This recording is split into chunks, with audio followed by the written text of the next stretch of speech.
بسم اللہ الرحمن الرحیم۔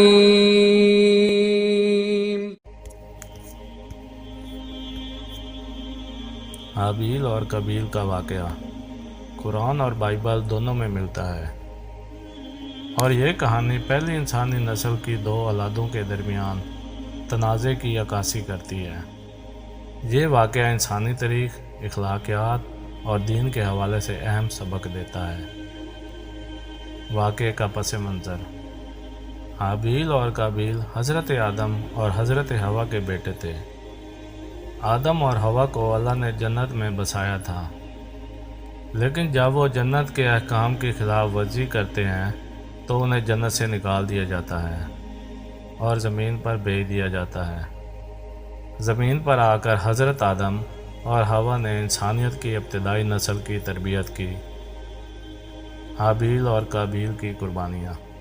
حابیل اور قابیل دونوں اللہ کی رضا کے لیے قربانی پیش کرنا چاہتے تھے۔ قابیل ایک کسان تھا اور اپنے کھیت کی فصل کی بہترین پیداوار کو قربانی کے طور پر پیش کیا۔ حابیل ایک چرواہا تھا اور اس نے اپنے بہترین بکریوں کی قربانی پیش کی۔ اللہ نے حابیل کی قربانی کو قبول کر لیا، لیکن قابیل کی قربانی کو رد کر دیا۔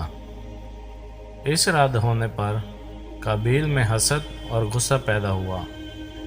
اس نے حابیل سے کہا کہ وہ اسے قتل کر دے گا، جس پر حابیل نے کہا کہ وہ کسی بھی حالت میں اپنے بھائی کا خون نہیں بہائے گا۔ قتل کا واقعہ: قابیل نے اپنے بھائی حابیل کو قتل کر دیا۔ قتل کے بعد قابیل نے اپنے جرم کا احساس نہیں کیا، اور اب اس کو اپنی خطا کا کوئی احساس نہیں تھا۔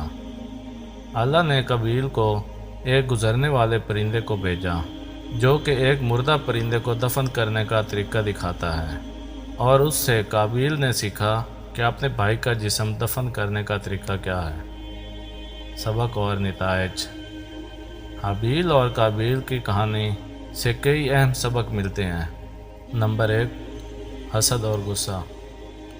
قابیل کا حسد اور غصہ اس کے جرم کا سبب بنا۔ یہ ہمیں سکھاتا ہے کہ منفی جذبات انسان کو صحیح راستے سے ہٹا سکتے ہیں۔ قربانی کی قبولیت: اللہ کی طرف سے قربانی کی قبولیت کا معیار خالص نیت اور تقوی ہوتا ہے، نہ کہ ظاہری طور پر قربانی کی مالیت۔ نمبر 3، گناہ کی سزا۔ قتل کے بعد قابیل کو گناہ کی سزا ملی اور اسے زمین پر بھٹکنے کے لیے چھوڑ دیا گیا، جو کہ اس کے گناہ کی سنگینی کی نشانی تھی۔ یہ کہانی انسانی فطرت، اخلاقیات اور دین کے بنیادی اصولوں کی عکاسی کرتی ہے، اور ہمیں اپنے اعمال اور جذبات کی اہمیت کو سمجھنے میں مدد کرتی ہے۔ تو دوستوں، اپنا بہت سارا خیال رکھیے گا۔ ملتے ہیں اگلی ویڈیو میں، تب تک کے لیے اللہ حافظ۔